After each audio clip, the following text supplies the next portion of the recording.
Yo les trashers, c'est enfin annoncé. Pokémon Z verra le jour avec de toutes nouvelles formes pour nos Pokémon favoris. Zygarde en possède maintenant 4. 1% sous forme cellulaire, 10% qui ressemble à un chien, 50% qu'on connaît et 100%.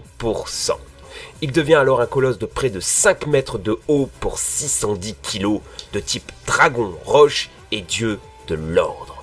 Avec Xerneas création et Yveltal destruction, le trio est enfin complet. Mais avec tout ça, on imagine bien de nombreuses autres surprises. Nouvelles villes comme Lyon, dans laquelle Junichi Matsuda a voyagé récemment sans qu'on sache vraiment pourquoi, mais surtout nouvelles méga évolutions et nouvelles formes. L'occasion pour moi de faire suivre un épisode que vous avez adoré, 21 starters Pokémon imaginaires, mais cette fois-ci on s'attaque à du lourd, aux Pokémon légendaires.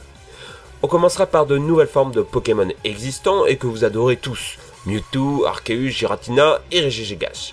On terminera avec mes 8 Fakemon légendaires favoris, de nouveaux dieux Pokémon inventés par les fans, plus impressionnants les uns que les autres.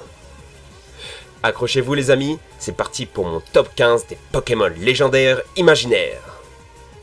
On commence avec le dieu des Pokémon, Arceus et 5 très belles formes faites par les fans. Mega Arceus, Void Arceus, Archeo Arceus, Arceus déitique et Primo Arceus, mon favori.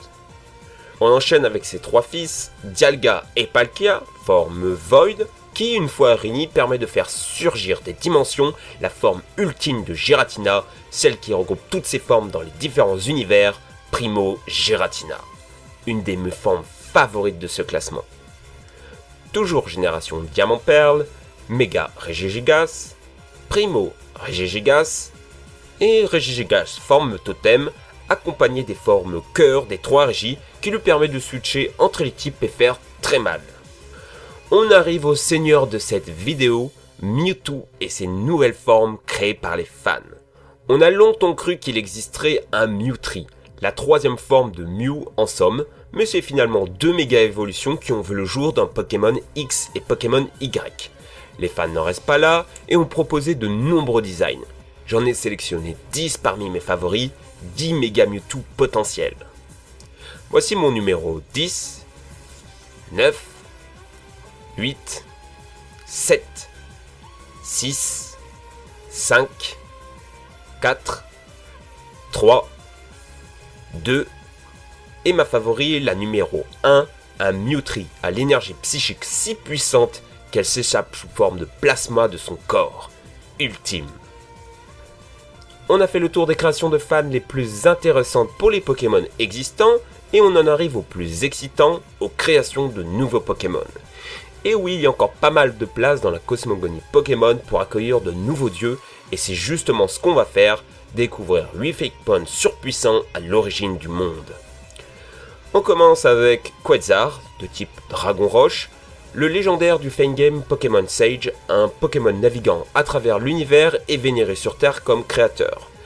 Il a dans le jeu une forme spatiale, de type Roche Psy, j'adore ses ailes emplies de la matière de l'univers, et les fans lui ont fait une forme Eclipse, de type Roche Fée en bonus.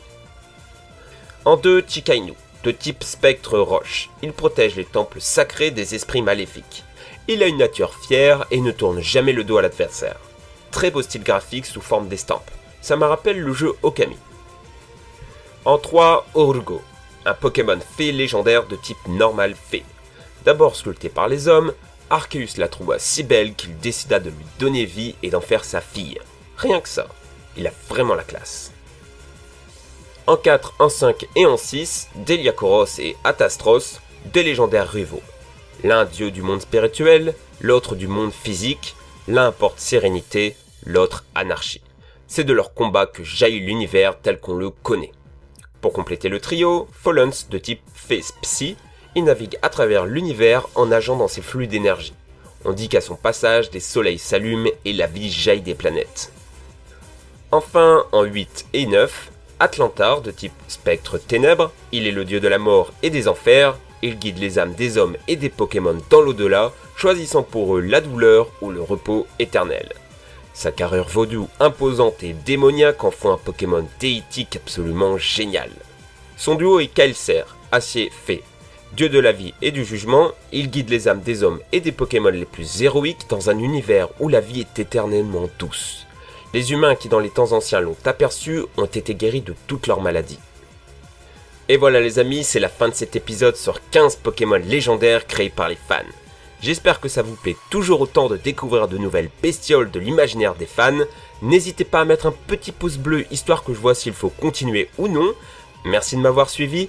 On se retrouve pour un épisode qui cette fois sera un peu plus de fond. Allez les amis, ciao!